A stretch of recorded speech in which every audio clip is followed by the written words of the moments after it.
Hello students, कैसे हैं आप सब। उम्मीद करता हूँ आप सभी ठीक होंगे। डियर स्टूडेंट्स, आज इस वीडियो के अंदर हम BSc second year third semester और क्लास 12 के लिए लीनियर डिफरेंशियल इक्वेशन से एक इम्पोर्टेंट क्वेश्चन को सॉल्व करने वाले हैं। इसलिए आप इस वीडियो को बिना स्किप किए एंड तक देखिए। और ये जो क्वेश्चन है ये क्लास 12 के लिए भी आने वाले एग्जाम के लिए बहुत ज़्यादा इम्पोर्टेंट। तो चलिए शुरू करते हैं अपने वीडियो। देखिए स्टूडेंट्स, यहाँ पर हमने ये प्रश्न ले लिया है। ये इम्पोर्टेंट प्रश्न है, इसलिए आप इसको बिना स्किप किए एंड तक पूरा समझने की कोशिश करें। देखिए प्रश्न है x into 1+x² dy upon d x equal to y into 1-x² और प्लस x³ log x। ये एक लीनियर डिफरेंशियल इक्वेशन है, क्योंकि इसमें y का x के सापेक्ष एक ही बार अवकलन हो रहा है। तो ये प्रथम कोटि की लीनियर डिफरेंशियल इक्वेशन है, फर्स्ट ऑर्डर की। इसको सॉल्व करने के लिए हमने पूरा बेसिक कंसेप्ट अपने पिछले वीडियो में समझा था। अगर आपने नहीं देखा है तो उसको चैनल की प्लेलिस्ट में जाकर के जरूर देखें। अभी यहाँ पर इस प्रश्न को सॉल्व करने के लिए हमें सबसे पहले क्या करना पड़ेगा कि ये जो समीकरण है इसको मानक रूप में चेंज करना पड़ेगा। अब मानक रूप क्या होता है, देखिए मानक रूप जो रेखिक अवकल समीकरण का है वो होता है dy upon d x plus p y और बराबर क्यू। ठीक है, यानी dy upon d x plus p y बराबर क्यू। तो यहाँ पर p और q जो है दोनों x के फलन है। p और q दोनों x के फलन होने चाहिए। dy अपॉन डी एक्स के साथ एक टर्म होनी चाहिए जिसके अंदर y आ रहा हो। तो देखिए अपना जो सवाल है उसमें dy अपॉन डी एक्स की टर्म लिख रही है लेफ्ट साइड में और y वाली टर्म लिख रही है राइट साइड में। तो हम इस वाले पद को पहले इधर लाएंगे। ठीक है, देखिए मानक रूप में चेंज करने के लिए x into 1+x² dy upon d x minus y into 1-x²। इसको हम इधर लिया है y की टर्म को, x³ log x। अब क्या करना है, अब यहाँ पर हम देख रहे हैं कि dy अपॉन डी एक्स के साथ कोई पद नहीं होना चाहिए, यानी कि इसका गुणांक इकाई होना चाहिए। जबकि हमारे पास dy अपॉन डी एक्स की जो टर्म है उसका जो गुणांक है वो आ रहा है 1+x² और इंटू x। तो हमको ये भी यहां से हटाना है डियर स्टूडेंट। तो 1+x² इंटू x को यहां से हटाएंगे का मतलब ये है कि प्रत्येक पद में हम इसका भाग लगा देंगे। तो प्रत्येक पद में जब इसका भाग लगाएंगे तो यहां से तो ये कट के हट जाएगा, यानी कि ये dy अपॉन डी एक्स हो जाएगा माइनस इधर 1-x² पहले से ही है और अपॉन में भाग लगेगा इसके अंदर x इंटू 1+x² का और ये y आ जाएगा साथ में बराबर x की पावर 3 log x है, इसके अंदर भाग लग जाएगा x into 1+x²।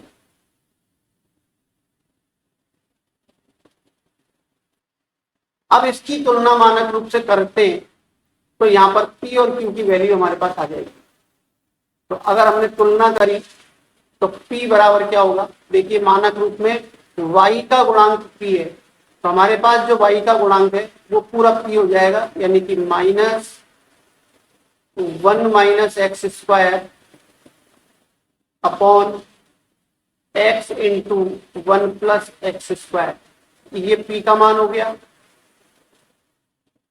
q right side में जो भी फलन है y x का, राइट साइड में जो भी फलन है x का वो पूरा क्यूब हो जाएगा, यानी कि x³ log x और अपॉन x इंटू 1+x²। ये q की वैल्यू है। डियर स्टूडेंट्स, जब q की वैल्यू आ जाती है और p की वैल्यू हमको पता लग जाती है तो हमको रेखिक अवकल समीकरण को हल करने के लिए सबसे पहले निकालना पड़ता है समाकलन गुणांक यानी इंटीग्रेशन फैक्टर। तो यहां पर अब हम समाकलन गुणांक निकालेंगे। तो समाकलन गुणांक को हम प्रदर्शित करते हैं इंटीग्रेशन फैक्टर यानी IF से, और इसका जो फॉर्मूला होता है वो होगा e की पावर में pdx। तो p की वैल्यू यहां पर अब हम रख देंगे। तो p की वैल्यू हमारे पास माइनस में है 1 minus x square upon x into 1 plus x square dx। अब इसको हमें सॉल्व करना है डियर स्टूडेंट्स। तो यहाँ पर हम इसको अलग से सॉल्व कर लेते हैं और यहाँ पर वैल्यू पुट कर देंगे। ठीक है, अब इसको हल करने के लिए डियर स्टूडेंट्स हमें आंशिक भिन्नों के द्वारा इसको सॉल्व करना पड़ेगा। आंशिक भिन्नों में बदलने। अब देखिए, केवल इंटीग्रेशन क्या है उसको हम आंशिक भिन्नों के रूप में चेंज कर रहे हैं। तो 1 minus x square upon x into 1 plus x square. इसको हम लिख सकते हैं a अपॉन एक्स, यानी कि नीचे के जो दो गुणनखंड है इन दोनों को अलग अलग चरों के साथ लिखेंगे। तो ये x बिना घात का पद है इसलिए एक अचर पद के साथ, और दूसरा जो गुणनखंड है उसमें एक्स स्क्वायर आ रहा है तो यहाँ पर दो अचर पद आएंगे जिसमें एक के साथ हमको x लेना पड़ेगा।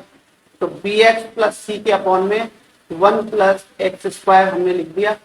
ये हमने आंशिक भिन्नों के रूप में इसको मान लिया। अब यहाँ पर हमको a, b और c की वैल्यू निकालनी है, तो इसके लिए हम एलसीएम लेंगे।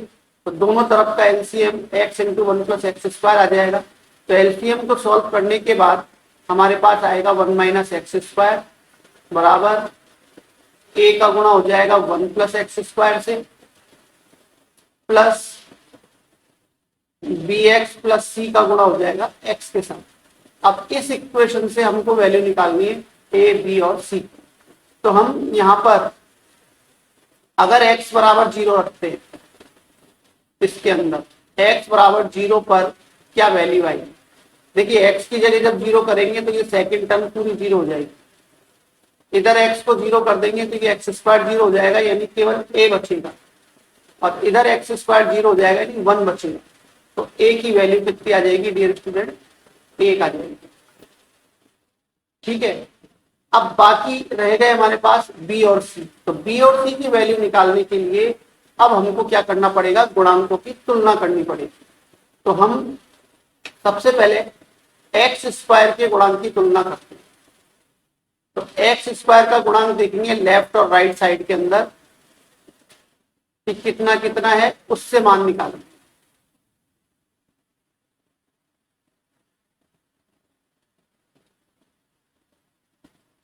तो देखिए, लेफ्ट साइड में एक्स स्क्वायर का गुणांक है माइनस का 1, और राइट साइड में एक्स स्क्वायर का गुणांक है a, और इधर जब इस x को इसके साथ गुणा करेंगे तो b भी हो जाएगा। यहां से b की वैल्यू निकाल सकते हैं हम, b बराबर -1 माइनस a, और a की वैल्यू उसके अंदर रखेंगे 1 जो हमने ऊपर निकाल ली है। इसका मतलब b की वैल्यू होगी -2। ठीक है, b का मान आ गया ये हमारे पास। अब b का मान जब आ गया तो अब हमको c का मान निकालना है। तो c का मान निकालने के लिए अब हम x के गुणांक की तुलना करते हैं। x के गुणांक की तुलना कर लेते हैं। तो देखिए, लेफ्ट साइड के अंदर x का कोई गुणांक ही नहीं है, इसलिए ये तो हो जाएगा 0 बराबर फर्स्ट टर्म के अंदर x की कोई टर्म नहीं है, इसलिए ये 0 हो जाएगा। और सेकंड के अंदर x का गुणा जब अंदर करेंगे कोष्टक में तो cx आएगा, तो x का गुणांक हो गया c, यानी c की वैल्यू हो गई 0। तो डियर स्टूडेंट्स, ये एबीसी के मान अब हमको कहां पर रखने? जो हमने आंशिक अवकलन ऊपर माना हुआ है, a की जगह पर 1, b की जगह पर -2 और c की जगह पर 0। तो ये जो इंटीग्रेशन था, अब इस इंटीग्रेशन की जगह पर अब हम इसको लिखेंगे दो अलग पदों में, तो इससे इसका समाकलन हो जाएगा। देखिए ए बी और सी के मान रखने पर तो पूरी समीकरण हम लिख लेते हैं। हम समाकलन गुणांक निकाल रहे हैं, यानी कि आई एफ का मान निकाल रहे हैं, तो आई एफ बराबर ई की पावर माइनस इंटीग्रेशन, अब अंदर की टर्म थी ए अपॉन एक्स, ए का मान एक आ गया इसलिए 1 अपॉन एक्स, बी का मान माइनस में इसलिए माइनस हो जाएगा 2x, सी की वैल्यू 0 है वहां पर, तो ये 1 प्लस एक्स स्क्वायर हो गया। अब इसका इंटीग्रेशन करना बिल्कुल आसान है, ये देखिए ई की पावर माइनस 1 अपॉन एक्स का समाकलन log x, फिर माइनस 1 अब ये 1 प्लस एक्स स्क्वायर को अगर हम t मानते हैं तो इसका अवकलन ऊपर लिख रहा है 2x dx, तो वो dt हो जाएगा, यानी इसका इंटीग्रेशन होगा 1 अपॉन t का इंटीग्रेशन होगा log t, और t का मान है 1 प्लस एक्स स्क्वायर, यानी कि इसका इंटीग्रेशन हो जाएगा log 1 प्लस एक्स स्क्वायर। और इसको आगे सॉल्व किया तो ये हो गया ई की पावर माइनस, लोग के दो फलन है, माइनस लग रहा है तो माइनस वाला फलन बटे में आ जाएगा, तो ये हो जाएगा लोग x upon 1 plus x square, और जो बाहर माइनस लग रहा है उससे लोग के आगे का फलन उल्टा हो जाएगा, और ये हो जाएगा ई की पावर लोग 1 plus x square upon x, इतना आ जाएगा। अब यहाँ पर ये ई और लोग आपस में कैंसिल हो जाएंगे, ई और लोग को आपस में कैंसिल कर देंगे, ये दोनों आपस में कैंसिल हो जाएंगे, क्योंकि लोग का जो आधार होता है वो ई होता है, और ई आधार के अंदर ये अगर ई की पावर पे हो तो ये कट जाएगा, जैसे लोग ई की वैल्यू 1 हो जाती है वैसे ही ई की पावर लोग की वैल्यू भी 1 हो जाएगी, यानी कि हमारे पास आई एफ का मान हो गया 1 plus x square upon x. ठीक है, तो ये हमारा आई एफ की वैल्यू आ गई। अब इसकी सहायता से हमको निकालना है व्यापक हल। तो अब व्यापक हल क्या होगा, तो जो रेखिक अवकल समीकरण है उसका व्यापक हल होता है y into I F equal to integration q into I F dx और प्लस सी। ये व्यापक हल ज्ञात करने का सूत्र है, तो इसके अंदर हमको मान रख देना है आई एफ का और q का, तो ये हो जाएगा y इंटू आई एफ का मान रख देंगे 1 plus x square upon x equal to integration q का मान हमारे पास कितना है डियर स्टूडेंट्स, ये हम ऊपर देख लें। q की वैल्यू हमारे पास है, यहां पर देखिए एक x कैंसिल हो जाएगा, तो एक्स स्क्वायर लोग x upon 1 plus x square, ये q की वैल्यू है।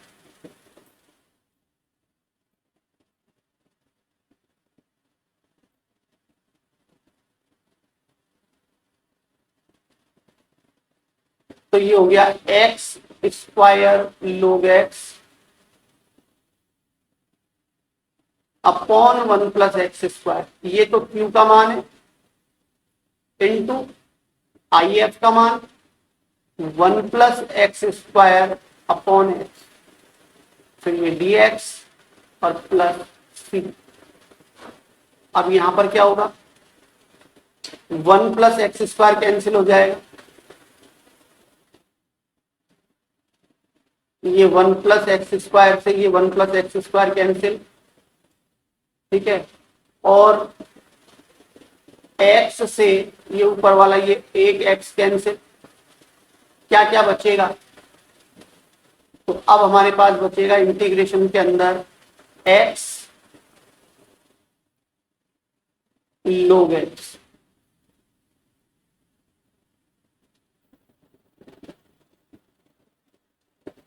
dx प्लस, अब x log x dx का इंटीग्रेशन करना है डियर स्टूडेंट्स, तो यहां पर अब इंटीग्रेशन बाय पार्ट्स यूज करेंगे, जिसके अंदर हमको फर्स्ट और सेकंड दो फलन मानने पड़ते हैं।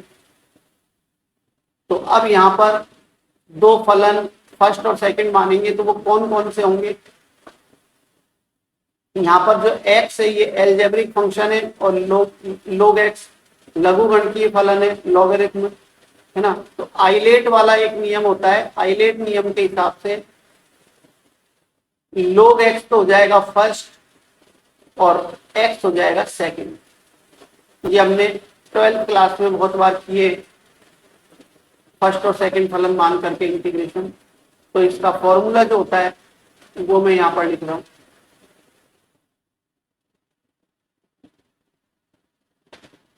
अगर इंटीग्रेशन के अंदर फर्स्ट और सेकंड दो फलन है, ठीक है, तो यहां पर क्या होगा? पहला कांस्टेंट होगा, दूसरे का समाकलन होगा। इंटीग्रेशन के अंदर पहले फलन का अवकलन होगा और गुणा में दूसरे का समाकलन होगा, फिर जो आएगा उसका समाकलन होगा और प्लस सी आएगा। तो ये फॉर्मूला है इंटीग्रेशन बाय पार्ट्स। तो इस फॉर्मूले को यूज करके अब हम यहाँ पर वैल्यू पुट करते हैं। तो हमारे पास पहला फलन log x है, तो log x कांस्टेंट हो जाएगा। तो ये log x को हमने कांस्टेंट रख लिया। इंटीग्रेशन में x का इंटीग्रेशन होगा सेकंड का, माइनस इंटीग्रेशन के अंदर पहले फलन का अवकलन होगा, यानी कि log x का, और इसके साथ दूसरे का समाकलन होगा, यानी कि x का। फिर जो सॉल्व करके आएगा उसका समाकलन होगा और प्लस का सी हो जाएगा। x का समाकलन यहाँ हो गया एक्स स्क्वायर बटे 2,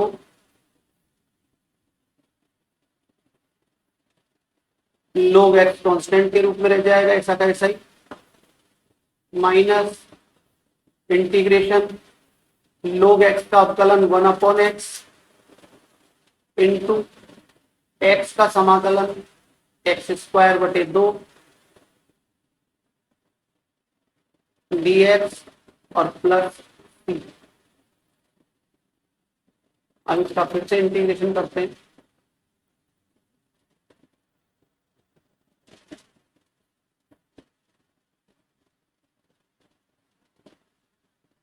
तो ये हो गया x square upon 2 log x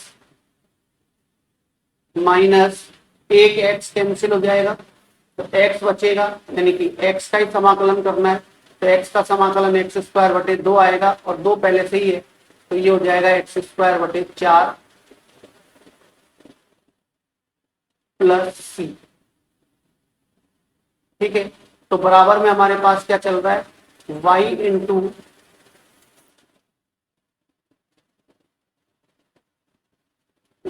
into one plus x square upon x, ये बराबर में चल रहा है, और इधर हो गया एक्स स्क्वायर बटे 2 इंटू log x और माइनस एक्स स्क्वायर बटे 4 प्लस सी।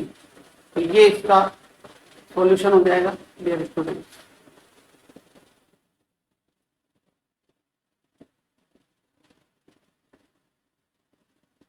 तो ये रैखिक अवकल समीकरण का यहाँ पर हल हो गया। थोड़ा कैलकुलेशन ज्यादा थी, बाकी प्रश्न ज्यादा कठिन नहीं है। इसको एक बार और करने की कोशिश करना। अगर कोई डाउट रह जाता है तो कमेंट बॉक्स में लिख करके उसको मेरे साथ शेयर करें।